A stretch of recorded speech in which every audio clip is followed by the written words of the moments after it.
Ousmane lan ngay reprocher président Macky Sall lan nga xoy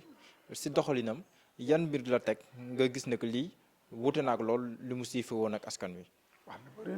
na yow sax fi mu toll fii sax xam naa boo wéetu ñu jox la feuille da ngay bind feuille bi ba mu fees moom fi mu toll fii bi muy ut réew mi dafa ne woon yoonu yokkute mu dem si kër gu nekk si village yi si kii ku nekk mu wax ak ñoom olof ne leen yoonu yokkute. ñu jàppale ko wooteel ko yoonu yokkute mu ñëw ne leen léegi émergence bu delluwaatu ci ñi ma waxoon yoonu yokkute waxoon na émergence ñu du ñu xam sax lu mu wax. fi mu wax ne yoonu yokkute bu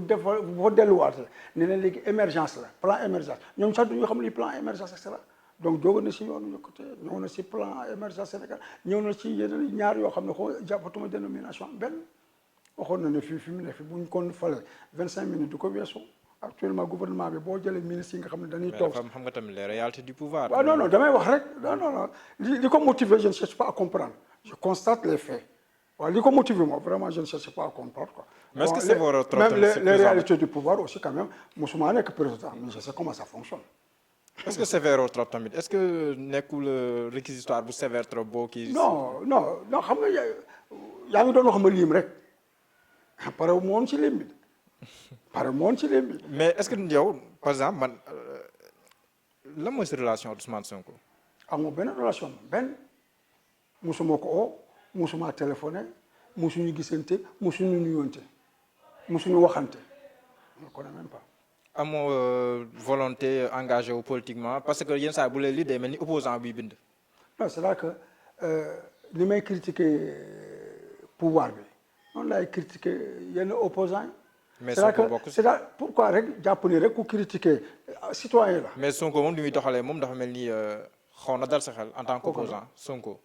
dal xel si lan non c'est-à-dire que am na yoo xam ne mu ngi koy wax effectivement j'approuve du moom rek Abdou Mbaye am na ñu muy wax woon j'approuve keneen aussi am na lu muy wax j'approuve. si opposition boo fi doon engagé wu auprès d'un leader de l'opposition kan lay doon. non que ça moom vraiment d'abord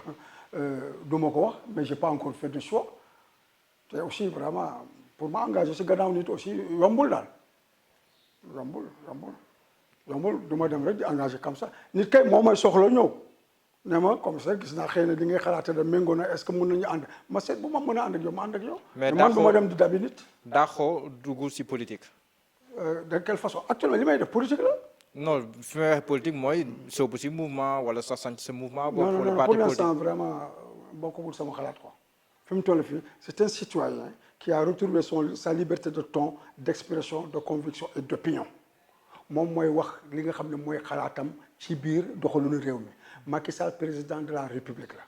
ngeen baal ma nag parce que xëy na kaddu yi day wax day métti mais il faut que ñu ñëw aussi di nangu dégg quoi le politiquement correct et le socialement acceptable la quelquefois c'est de la fumisterie excusez-moi quelquefois c'est de l'hypocrisie ah Macky Sall dañ ko nommé nga baal ma encore xëy na kaddu gi day métti mais doon nguur gi doon ko ci papam doon ko ci yaayam xëy na bu ma waxoon doon ko ci baayam wala doon ko ci ndeyam aussi ñi ne kii moo réew moo tax ma ne doon ko ci papam doon ko ci yaayam n'est-ce pas dafa dem sakku baatu ñi ñu jox ko ne ko dénk nañ la suñu baat pour nga defal ñu defal pour nga doxalal ñu nii mais jox nañ la sañ-sañ yëpp waaye boo koy doxalee da nga koy doxal en fonction suñu intérêt da nga koy doxal en fonction ci yoon yi nga xam ne moom la yoon dëkk bi sarto mais boo ko defee alhamdulilah mais boo ko defulee man citoyen ci peuple bi laa bokk donc ci ñi la jox sama baat laa bokk suñu baat laa bokk donc am naa droit apprécier li ngay def prestataire de service nga pour le peuple pour l'avantage du peuple et tu agis toujours au nom du peuple décret yi nga signé ñëpp tu le fais au nom du peuple donc boo jëlee décret boo xam ne xëy na man citoyen d'accord ma si asan naa président décret bi nga jël vraiment bu ma sañoon na doo ko jël lii ak lii waaw c'est une considère que c'est un droit à l'appréciation du travail maintenant des pouvoirs publics ñi il faut ñu nangu ko aussi lii la tubaab di wax cri du cœur mais ndax dama ko war a déggee ne que convocation bi la convoqué si ay bés bi ñu génn dafa fekk ne président Macky Sall boppam moo bëggul yenn critiques yi wala yenn critiques yi moo koy tiital. non waxuma ci tiital sax président de la République en plus warul mën a tiital parce que tu as la police de la gendarmerie. yëngal laa bëgg a wax waaw tu as la gendarmerie sera ku yëngu rek mu ngi rëq ndigam ça j'en suis conscient mais c'est là que il est un peu allergique à la critique ça tout le monde l'a constaté xam nga am na yoo xam ne aussi mun ma nekk ci télé yi ak rajo yi di ko wax mais encore dama ne commissaire de police du waxantu commissaire de police du waxantu. kon tribunal kon li nga wax li nga denc aw ma droit déflorer li ma waxante ak enquêteurs yi mais am na loo xam ne mun naa ko ci wax nee naa ne am noo xam ne mënu ma ko wax fii. du ma leen ko wax yéen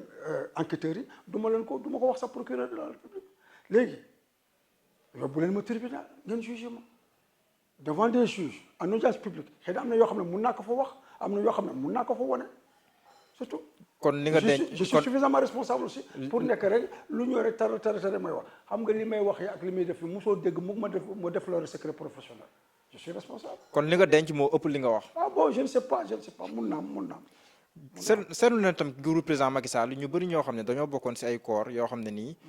minu la ñuy wax trop dañuy bëri loolu li ñuy wax si nguuru président Macky Sall bi. capitaine Dièye ma cité ko juge Dème ma cité ko bi mu nekk magistrature et cetera ak ñeneen parce que fu mu toll ni xel mooy fattu mais dañoo remarqué loolu lu bëri mën na lu may ndaw la moo tax mais si nguuru Macky Sall j'ai remarqué que bëri na ñoo xam ne dañoo bokkoon si ay corps yoo xam ne ñu noppi lañu nekk mais ñuy wax ñuy waxal sa ñoom tamit daan woon wax loolu nan lañ ko mën a jàngatee ban indicateur lay joxe. li muy joxe rek mooy c'est que léegi ñi aussi dañuy gën di yeewu àddina di évoluer comme je dis rek le monde est en friture permanente yëf yi toogul benn place rek day bouger citoyens yi aussi noonu la dina am na jamono yoo xam ne ñi bu ñu gisee alkaati daw boo koy séen rek di daw mais tey jii koy gis seen alkaati daw da nga ñëw léegi-léegi sax ngay mbëkkante ak moom et cetera jamono mooy dox et cetera. mais est-ce que du danger attends mais est-ce que du danger tam pour Sénégal bu ñu demee ba alkaati yi ñu fa nekkoon